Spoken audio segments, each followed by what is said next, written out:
कार्यक्रम में हमारे बीच में उपस्थित राजस्थान के और पूरे देश के लोकप्रिय नेता पूर्व मुख्यमंत्री अशोक गहलोत जी, हमारे यहाँ के लोकप्रिय उम्मीदवार वैभव गहलोत जी, मंच पर उपस्थित हमारे सारे साथी नेतागण, सभी जनप्रतिनिधिगण और यहाँ उपस्थित कांग्रेस के सारे पदाधिकारीगण और सारे कार्यकर्तागण। आज का जो ये कार्यक्रम सिरोही और जालोर में रखा है, वो जिले के समस्त हमारे जो ब्लॉक अध्यक्ष हैं, मंडल अध्यक्ष हैं, कांग्रेस के प्रमुख कार्यकर्ता हैं, वरिष्ठ नेता हैं, उन सबको आमंत्रित किया गया जिला कांग्रेस कमेटी की तरफ से, ताकि हम यहां बैठ के सम्मानीय गहलोत साहब को, हमारे प्रत्याशी को और नेतागणों को सुन सके, उनसे संवाद कर सके और बात कर सके। और आगामी दिनों में जो कार्यक्रम जिला कांग्रेस कमेटी द्वारा इस चुनाव के लिए प्रस्तावित है, जिसमें कांग्रेस पार्टी के विधानसभा वाइज सारे कार्यकर्ताओं का सम्मेलन है, नामांकन दाखिल करने वाला दिन है और उसके पश्चात जो विभिन्न विधानसभा क्षेत्रों में गांवों में हमको प्रत्याशी के साथ दौरा करना है और उसके अतिरिक्त भी जो चुनाव का प्रचार करना है, उसके लिए हम लोग सब इकट्ठे हुए हैं। आज का उद्देश्य यही है। मेरा आप सबको निवेदन है, आप सब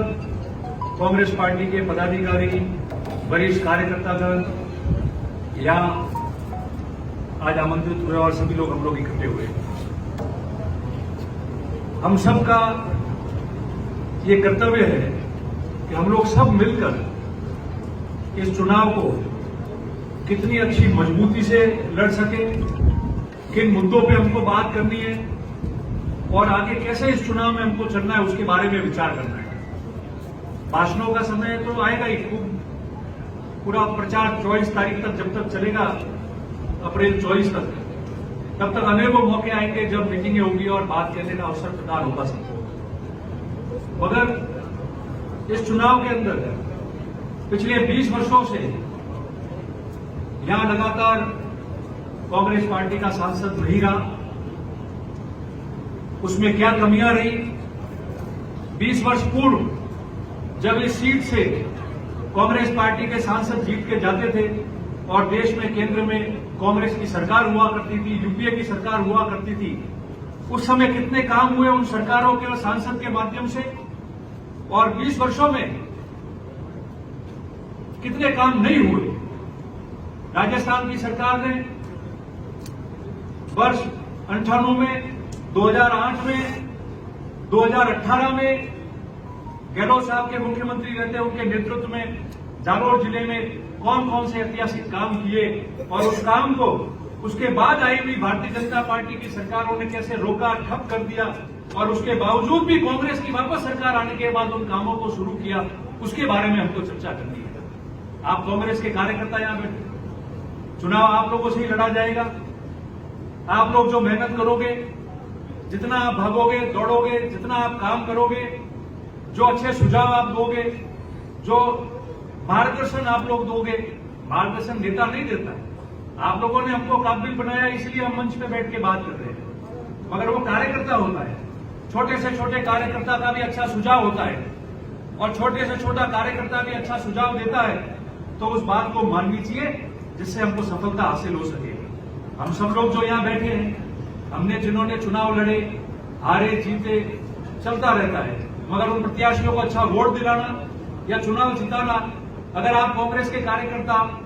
विभिन्न गांवों में सभी जाति बिरादरी में जाके वोट नहीं मांगते, विश्वास नहीं दिलाते, वादा नहीं करते, पैठ नहीं देते, जमकर आप मुकाबला नहीं करते, बूथों पे आप वोट नहीं डलाते, तो क्या इतने अच्छे वोट हारे हुए प्रत्याशियों को भी मिलता और जीते हुए प्रत्याशी क्या चुनाव जीत पाते? मुझे बताओ आप। तो सब आप पे निर्भर है और जो आप करोगे उसी से योगदान मिलेगा। जितने नेता मंच पे है या वरिष्ठ नेता आए हुए हैं, वो तो आपके मार्गदर्शन में काम कर लेंगे, वो आपका साथ देंगे, मगर पार्टी का कार्यकर्ता है, वो जो करेगा वही काम आने वाला है। और हमारे पास में कहने को बहुत कुछ है, समय आने पे सारी जानकारी भी आपको प्राप्त हो जाएगी, मगर इस जालोर जिले में आप देख लो, 2-3 बातें मैं आपको बता रहा हूं। ये पीने का पानी, जिसकी सबसे ज्यादा समस्या जालौर जिले में थी और आज भी है क्यों मैं कह रहा हूं और थी क्यों, क्योंकि वर्ष 2012 और 13 में आपको याद हो तो वर्ष 2000 में सुखराम जी आप बैठे प्रधान होंगे, हीरालाल जी एमएलए थे। सबसे पहला कार्यक्रम गहलोत साहब का वहां रखा था मीठी बेरी और सुखराम जी से मीठी बेरी पे। उस दिन इस जालौर जिले में पहला पानी कैसे आएगा उसकी नींव रखी गई थी गहलोत साहब से, उसमें मुख्यमंत्री थे। और 2003 में जब सरकार चली गई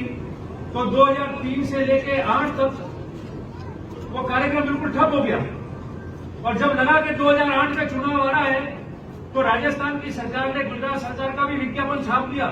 और बॉर्डर पे कह दिया कि हम पानी देंगे पीने के लिए, इरिगेशन के लिए। राजस्थान की सरकार तो बॉर्डर पे पहुंच गई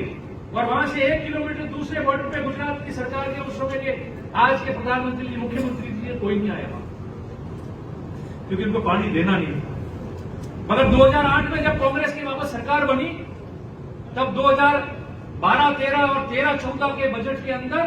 1500 करोड़ रुपए का पानी लाने का डीआरईआर और एफआर प्रोजेक्ट के माध्यम से अशोक गहलोत जी की सरकार ने प्रावधान किया था, काम शुरू कराया। और आप देख लो वो काम शुरू हुआ और जैसे ही 2013 में सरकार बदल गई, ये सब भारतीय जनता पार्टी के लोग और कार्यकर्ता ठेका लेने के लिए लड़ पड़े, ठेकेदार भाग गए, उसकी वजह से कंपनियों को ब्लैकलिस्ट करना पड़ा, नए ठेकेदार आए